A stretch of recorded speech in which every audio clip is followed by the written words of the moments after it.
Hello, everyone. Along with Mark Adams, I'm Scott Warmann. Great to have you alongside. We got a special game coming up for you here this afternoon. Indiana State, Mark, one of the real surprises and a really critical game here this afternoon at home. Well, it certainly is at 5-1 right now, and Creighton now coming to Terre Haute. This is a huge Missouri Valley matchup, and who's going to challenge Missouri State for the top spot in the Missouri Valley Conference? With a victory today by Indiana State, they are uniquely positioned to do just that. No doubt about it, and Creighton has had one heck of an early season already, thanks in part to the best freshman in the Missouri Valley Conference in Doug McNermott. Man, I like this kid. Tied at 59. Odom with 2 seconds left. Richard, and Indiana State has pulled off the victory against the Creighton Blue Jays. 9-0 run for Evansville in the final 4:50 of that first half. Can they carry that momentum here in the second half as they trail it by 8? Well, Denver Holmes right there at the top of the key. Another guy who can create some offense for himself. Nice head fake by Lacey, and he converts. That's a way to get things kick-started. Well, Kevon Lacey, not known as a great scorer. In fact, was held scoreless at Wichita State, but a good start here in the second half for Evansville. You mentioned the final 4:50. Indiana State went ice cold. Wow. Inside and a foul. Of course, that Indiana State Sycamore squad had a 19-0 run midway through the first half. In fact, held Evansville scoreless for just over 8 minutes. Like Jake Odom just sees everything. I mean, that time there's no way he's looking to the right. But yet he finds an open teammate, Miles Walker, with a no-look pass, little bounce pass, skips it across the paint. This kid has a tremendous upside. And I saw Adam Emenecker, and of course as a freshman, Adam Emenecker didn't even play. Right, exactly. And he worked himself from a walk-on into being the Missouri Valley Conference most valuable player. Amazing senior season, an amazing story. Well, this kid has a lot more just innate talent. Jake Odom, number 13. Watch him survey. There he goes, trying to get it to Latham, but Von Tongren read that pass from Odom. Good job of reading eyes that time. He took the route like a defensive pass. He did.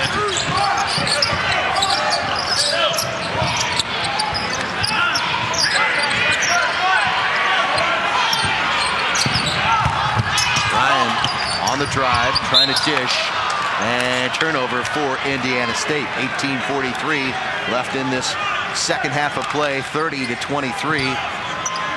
Indiana State with the 7-point lead.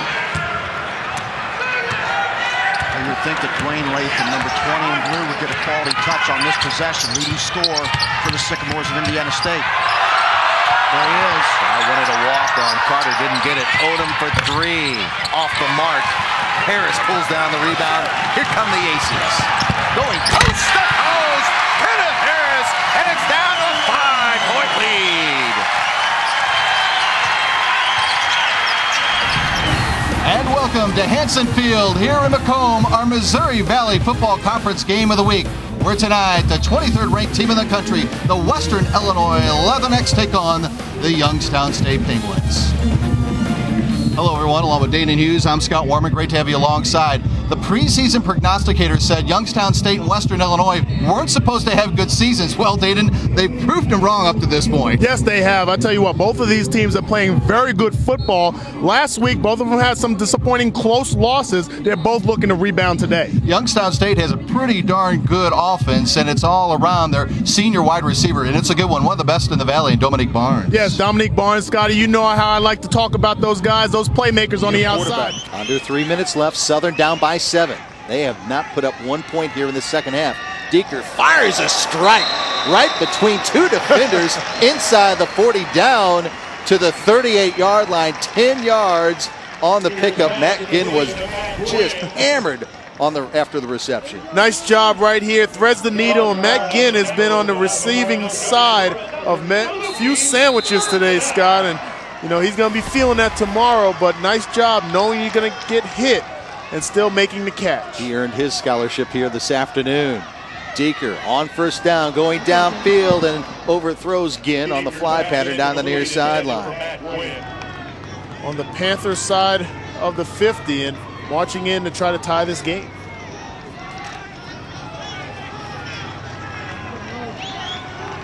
Evans and Alaria split out to the bottom of your screen. That's Harris in the backfield with Deeker on this 2nd and 10.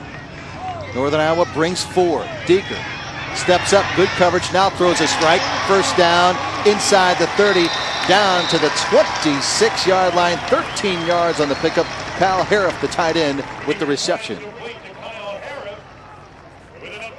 Well, no surprise here, Scott. We talked about how these two teams have really had some exciting football games in the past, and just another barn burner here on homecoming for the Salukis.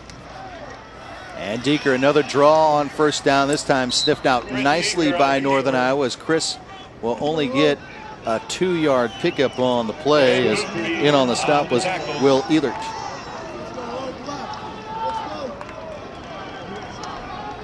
Clock continuing to roll, under 2 minutes left. Southern again has 2 timeouts remaining, trailing it by 7. This is a 2nd and 9. Panthers bring 4 again. Deeker steps up, throws, almost intercepted. In and out of the hands of the defensive back. That's Andre Martin, one of the top DBs in the entire Missouri Valley Football Conference. And you know Andre wants that back, Dane, and you know it. I tell you what, you talk about a football having some heat on it. This is a fastball right down the middle, and there's pretty much no way anybody was going to catch that. Right there in the middle of traffic, trying to squeeze it, trying to rely a little bit too much on his arm. You know, Joe Alaria is a good playmaker, but in no way, shape, or form was he going to have a chance on that play. 3rd and 9 for Southern. Panthers bring 4. Deeker steps up, throws, caught by Alaria inside the 10, down to the 3-yard line. 3rd down conversion made again by the Salukis. Nice job by Joe Alaria, and great throw. Second base throw as a catcher. This is where you want to throw as a quarterback. A second base throw goes right outside that outside linebacker, Jamar Thompson. Throw it low where no one else can get it but you. Nice adjustment by Joe Alaria for the first down in the gold zone. From the Northern Iowa 3. About 20 left, down by 7. Deeker on the draw, gets a couple of blocks, in zone, touchdown, Southern Illinois. Welcome back to the Scott Trade Center, along with Hall of Famer Bernie Federico, Scott Warmann. Great to have you alongside. We showed you the first game. It was fantastic, and we're expecting another great matchup, Bernie, here between these two teams tonight. Yeah, this is kind of opposite. CBC has been here so many times. In fact, 11 straight times here. This is the first time for Francis Howell. So I was downstairs by the locker rooms, and it's pretty quiet right now in the Francis Howell locker room. CBC, they're pretty excited, but they lost 5-4 last year to DeSmet, so I think they've got a lot to prove. But this should, if it's as good as the first game, Scott, it's going to be a heck of a game. No doubt about it. Let's take a look at the brackets. Now the Spartans get their first chance in the power play. Well, Francis Howell Central has lost the last 3 semifinal matchups, trying to make it to the championship until this year. Trying to take advantage of it on this power play. Chase Ray ties it at 1 as he's set up by Kyle Novak just 16 seconds into the man advantage. Chase Ray's got a great set of hands. This is a really nice backhand pass. And he finishes it off, but we'll get a good look at it here as Novak comes into the zone. A nice little chip pass there and a great shot there. Another look at it here. Novak with the pass, and there's no chance there as Chase Ray just didn't get a lot of wood on that, Scotty, but I think just enough to get it up over the pad of Justin Davis. And we're tied at 1, another power play goal. That's big right there for Francis Howell as they get right back into this game. The momentum was really all on the Cadets, and now it's going to see if it's going to change. No question, Bernie. You hit the nail right on the head here. Momentum back to the Spartans after tying it on the power play goal by Chase Ray. Novak on the assist, coming back behind the net. Bumped off the play by Mullen. Kept in, shot wound up by Mueller. Now Ray with a shot. Davis makes the save for CBC. More pressure by the Spartans. And now here comes Bolesky. Up ahead to Gray. Gray trying to get back to Bolesky. Great defensive play there by Johnny Mueller. Now here comes Howell Central.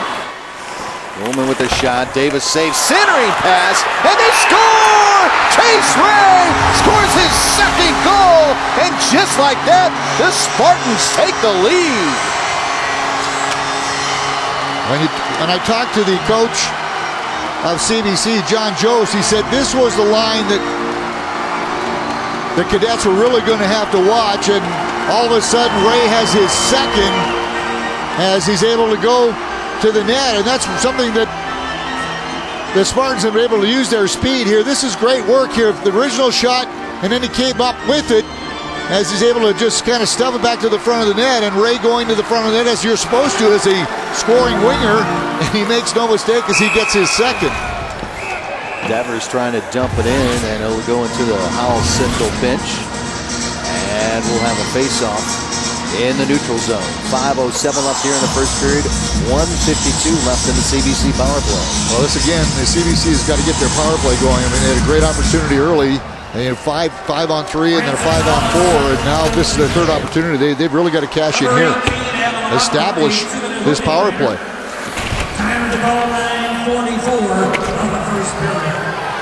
And the clear there by Warmann, and Davis will set it up as Anderson gives chase for the Spartans. Bolesky leading goal scorer and point scorer for the CBC squad. Now to Ryan. Ryan charging forward behind the net. Ryan still has it. Ryan up top. Mullen gets control. Connor Mullen. Now to Bolesky, past him to Ryan behind the net. Now they'll rim it around to Bolesky. Tanner. 1 minute left in this power play. Seacouse. Point to Mullen. Mullen, nice defensive play there to clear the zone by Andy Ruhlman. Now here comes Seacouse with the charge. Shooting, Grabowski with the save. Rebound, oh! And it just went wide. Centering pass, and Grabowski kicks it out, and they can't clear the zone. And another whistle. They aren't going to say an offside call on CBC, Bernie. Well, Jack Ryan missed a great opportunity as this rebound came right out to him, and he ended up getting the shot that ended up kind of ricocheting and then going just out the other side. But there's a shot there, and it goes right off the skate of Vineyard and then outside the other side. So here's a better look here. Look at right off the skate of Vineyard and out the other side. So a good break there for Francis Howell. But great work. I don't know if it's going to be 17 scoring. Ray has 2. Ryan has the other one. I wonder if anybody else is going to score tonight. Grabowski makes a face mask save there, and Mueller trying to get the clear. Can't. There's Gray. And lost the handle. Now Novak has it for the Spartans, trying to kill some time. 10 seconds left to kill the penalty for the Spartans. They're up 2-1. Scoring 2 goals, 51 seconds apart. They were trailing 1-0 off the power play goal by CBC. Now they'll drive it down. Shot and another goal!